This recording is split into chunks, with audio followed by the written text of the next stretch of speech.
France de Nicolas, c'était les autorités qui avaient un œil sur certains quartiers de Clermont-Ferrand, la ville du Puy-de-Dôme, avec depuis la Saint-Sylvestre des incidents, depuis la nuit du réveillon. C'était lors de l'interpellation d'un homme qui était visiblement complètement ivre, sous l'emprise de stupéfiants, qui s'en était pris aux policiers. Interpellation, dit-on, plutôt musclée. Il était dans le coma, il est décédé hier et ça s'est plutôt envenimé dans ces quartiers. Oui, puis finalement, rien ne s'est passé. On avait mis en place des policiers, un hélicoptère patrouillait la ville et la nuit a été plutôt calme, donc comme quoi le pire n'est jamais sûr.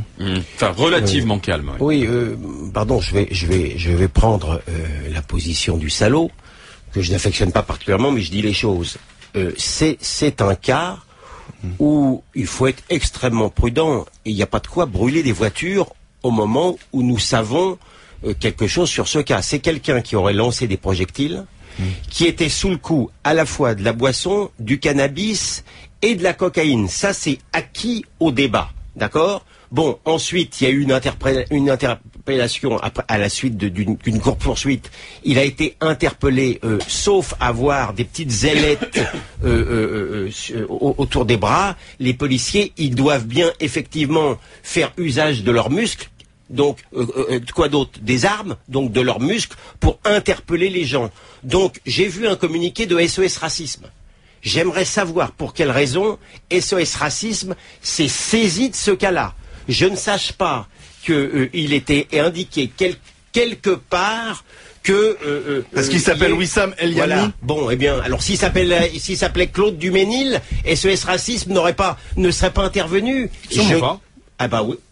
Sûrement pas. Eh ben, je dis que ils y voient du racisme. Alors je dis que c'est une attitude. Ils voient de la violence policière. Non mais SOS Racisme n'a pas vocation à lutter contre la violence policière. SOS Racisme a vocation à lutter contre le racisme. Je dis que cette position-là est une position racialiste. Donc non. Du moins ambigu. Non mais le monde est un monde bizarre. Il y a des gens qui font des marches blanches, des marches silencieuses quand leur gamine a été assassinée, violée, etc. Et il y a des gens qui, dans des conditions pour le moins trouble l'ordre public. Je n'accepte pas cette manière de se conduire, comme on demande tout de suite des sanctions contre les policiers. Les policiers sont des gens qui font un travail épouvantable. Et on passe les ministres passent leur temps à aller aux obsèques des policiers. Donc ça suffit aussi cette France schizophrène qui un jour pleure sur les policiers et le lendemain les insulte. Karim. Je suis pas trop au fait de ce sujet précisément, mais comme... Je viens de te l'expliquer objectivement, Karim. Oui, mais enfin, tu me non, c'est des faits. J'aimerais qu'on me dise. Un mot. Tu me permettras, moi, toujours d'avoir effectivement plutôt 2 ou 3 sons de cloche pour me faire un avis.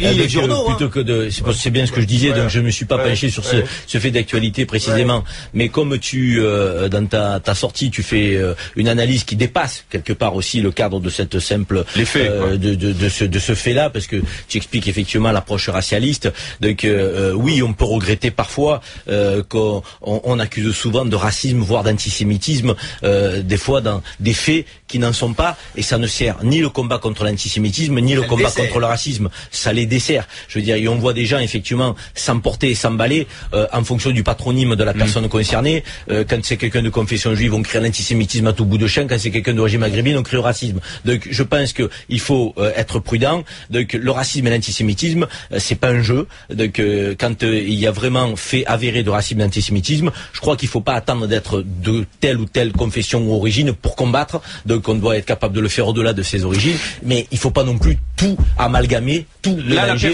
Et à chaque fois qu'on a quelqu'un qui a un patronyme qui ne serait immédiatement s'engouffrer dans le truc. Évidemment, je pense qu'il faut être prudent. Après là, il y a une enquête, tu l'as dit. Bon voilà, que l'enquête suive son cours. Bien sûr qu'il y a des violences policières dans notre pays, que la police, elle est dans sa grande majorité républicaine, elle est à respecter, mais on a aussi à l'intérieur de cette corporation des gens parfois qui ont des pratiques qui sont scandaleuses. Ça existe, je veux dire. Est-ce que pour autant, comme le disait Gilles William, il fallait brûler des voitures, s'affronter de nouveau pendant 4 jours avec les forces de police? Certainement pas. Donc, mais qui peut être l'avocat de ça? Non mais c'est récurrent. C'est récurrent. Dès qu'il y a des cas, même encore une fois controversés dans certains quartiers, on se met à brûler les voitures. Voilà, c'est là. Père Gourrier. Moi, je dirais tout est dit. Moi, je vois pas ce que je peux rajouter. C'est-à-dire que il y a aussi le désespoir derrière. Oh oui, ben Mais- voilà, c'est la culture Alors, de l'excuse, c'était la du culture du misérabilisme. désespoir. Non, Ça je suffit, cherche pas, je mais cherche ça, pas à ça excuser. encourage. Mais ça Je encourage cherche quand pas à les mômes, excuser. pardon mon Non. père, mais quand les mômes entendent cette manière de penser, eh bien ça leur donne encore un petit peu d'énergie pour ce soir. Qu'est-ce qu'on Non, fait ça Qu'est-ce c'est qu'on pas fait possible. La Ça, lutte, c'est la pas lutte possible. contre l'économie Ça, c'est- souterraine. Non mais La lutte qu'est-ce que ça a à Ouais. voir Si, Qu'est-ce quelque- que mais qu'est-ce que ça a à voir avec cannabis, notre cas Qu'est-ce que ça a à cocaïne, voir avec notre cannabis. cas d'étude Cocaïne, Mais- cannabis. Ouais bien. Eh ben, vous avez dit lui-même que le jeune homme était imbibé. Voilà. Alors, qu'est-ce qu'on fait actuellement, réellement, Ah, dans bah les voilà. quartiers, Bon. pour lutter contre l'économie Ah bah, un souterraine? nouveau footballeur pour lutter contre le Alors cannabis. précisons quand même sur cette affaire que Claude Guéant, qui était l'invité ce matin d'RMC de Jean-Jacques Bourdin, a expliqué que les 2 policiers visés par cette histoire étaient en congé. Donc voilà, pour l'instant on essaie de savoir qu'est-ce si qu'ils c'est faisaient là exactement... Mais non, ils ont été mis en congé. Je sais Oui, ils ont été mis en Ah, congé. oui, Ils ont été Guéant mis en précise congé. que les éléments disponibles sur ce qui s'est passé réellement ne sont pas suffisants pour prendre une position qui soit une position d'équité. C'est ce Évidemment. que dit le ministre de l'Intérieur. Donc il est prudent, soyons-le aussi. Évidemment. C'est-à-dire donc, on n'a pas à tirer d'analyse.